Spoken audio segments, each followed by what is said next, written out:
गजपति जिला सदर महकुमा पारलाखेमुंडी स्थित गुंडीचा बाड़ी आज ठाकुर मत्स्य और कच्छप अवतार देखा सकाशे भक्तों सुଅ छुटी। पाग अनुकूल थिबारु पुरपल्ली बहुत भक्तों समागम होइछे। एही 10 दिन ठाकुर को दर्शन कले पुण्य मिले बोली भक्तों आशा और विश्वास रही।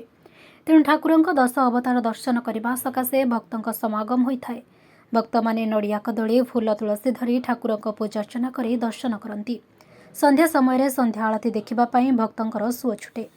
रथयात्रा कमिटी और जिला प्रशासन पक्षर सुपरिचालना सकाशे पदक्षेप नि पुलिस प्रशासन पक्षर शांति श्रृंखला रक्षा सकाशे पुलिस मुतयन कर गुंडीचा बाड़ी परिसर रे एक आध्यात्मिक परिवेश सृष्टि होइछि।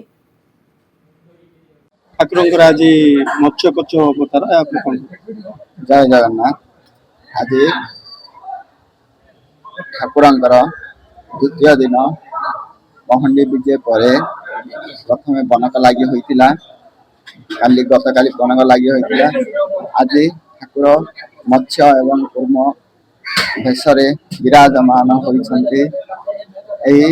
आमर गजपति जिले में एक पारंपरिक रही कौन यही यात्रा मध्य आड़प मंडप ठारे ठाकुर 10 अवतार कहते। प्रथम दुईटी मत्स्य एवं कच्छप थिबा जो वर्तमान आज ठाकुर मत्स्य एवं कच्छप बेशरे विराजमान होती। प्रथम द्वार नीति पूज्य पूजा तापर ठाकुर नित्य कर्म सरिवा पर प्रभु मत्स्य कच्छप बेशरे विराजमान होती। यार विशेषता कौन यह आम पूर्व पारंपरिक रही आम बापा बापा अमल आम देखी आसुचु से आम महाराज अनुमति क्रमे मत्स्य कच्छप बेशरे यही बेश देखापी आमर अनेक लोक भीड़ सुबह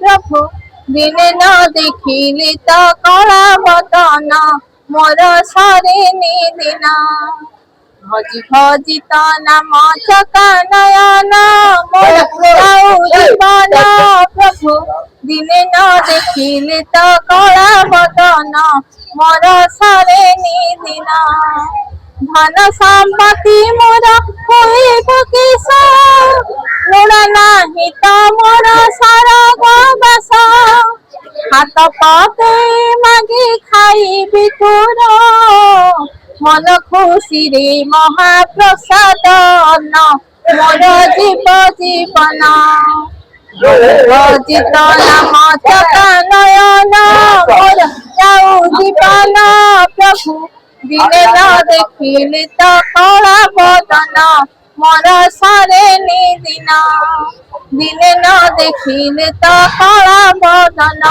मोर सारे दिन। जगन्नाथ नारायणाय विद्महे वासुदेवाय धीमहि तन्नो नारायण प्रचोदयात्।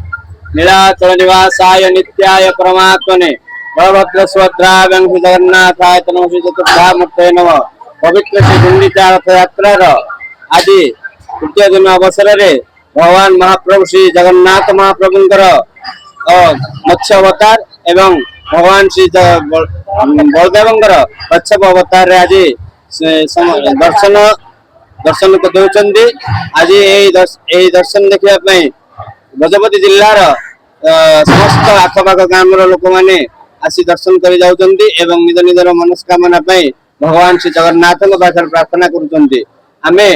पारलाखेमुंडी जगन्नाथ मंदिर सेवायत हिसाब से समस्त जीवन मंगलमय हो भविष्य उज्जवल हो समस्त विचार एक हो समस्त मन एक हो समस्त सुख शांति रहतु यही भगवान श्री जगन्नाथ पाखे आमर प्रार्थना। जय